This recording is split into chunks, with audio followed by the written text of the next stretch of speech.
Friends, colleagues, and New Mexicans, it's an honor to stand before you in a time when our civic discourse needs all the tending, the healing, and the moral clarity we can bring in these trying times. I, as a leader, have had the privilege to serve on both sides of the aisle, and I have had the privilege to see the decorum and the honor and the respect both sides have given each other. And that's the way we should always be. And that's the example that we need to set for the rest of the state of New Mexico. I want to talk about the impact and legacy of Charlie Kirk. Not as a perfect man, take it from me, none of us are perfect, but as someone whose life and death pose a moral challenge to us all.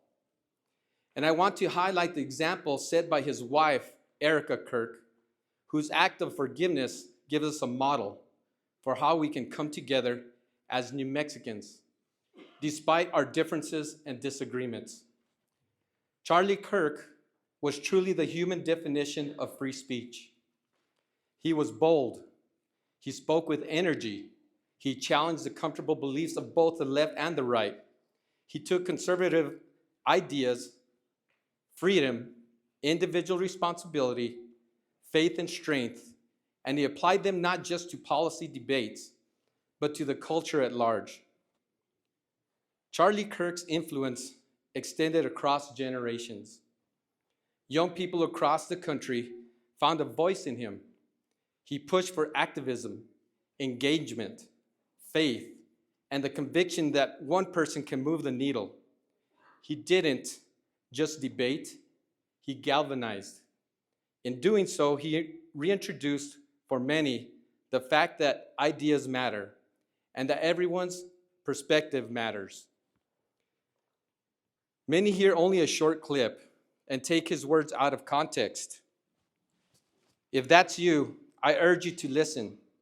Really listen, not for words that might resonate with you or which you might disagree. Listen for Charlie's heart and his desire to understand and be understood. Charlie just wanted to debate. He wanted to debate anyone at any time. He recognized that civil discourse was a path forward.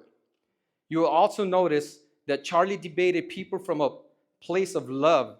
He truly loved those who disagreed with him. It was from that place of care that Charlie debated, regardless of the topic or debate. He wanted the very best of many challengers he engaged with.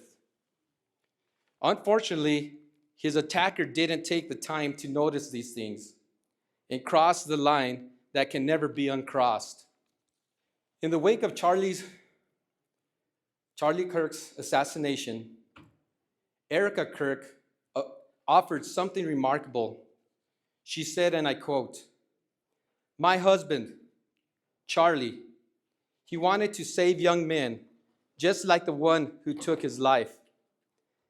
That young man on the cross, our Savior said, 'Father, forgive them, for they not know what they do.' That young man, I forgive. I forgive him because it was what Christ did, and it's what Charlie would do. The answer to hate is not hate. The answer we know from the gospel is love and always love. Love for our enemies and love for those who persecute us. Addressing the nation with the message in the face of devastation is probably the most difficult thing for a human being to say in her situation. It's a kind of grace that we rarely see in public life, let us alone political life these days. Erica's act of forgiveness is something we need to build on as a society, especially in our moments of deepest division, because when forgiveness is possible, reconciliation becomes possible. When love prevails over hate, progress is possible. Disagreements, even the fierce ones, should never result in a widow or child or children without ever seen their father again. That level of cost is irreparable. So I'd ask everyone here in the New Mexico State Senate and those listening across New Mexico, let us recommit to a higher standard, to debate ideas passionately, but never to demonize the person, to critique policies, but not to destroy the humanity of our opponents, to pursue justice, but not vengeance as a virtue.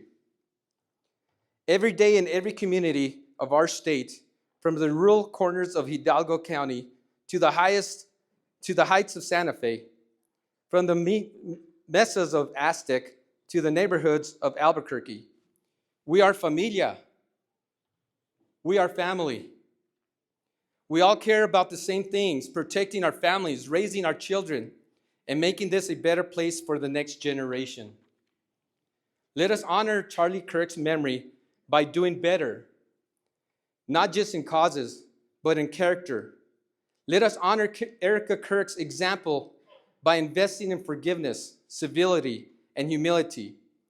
Let us set standards so high that when our children watch us, they see people who could disagree but could still love each other. We can disagree passionately. We can fight for principles boldly. We can defend our convictions, but we must never cross that line where disagreement becomes so very bad. May we move forward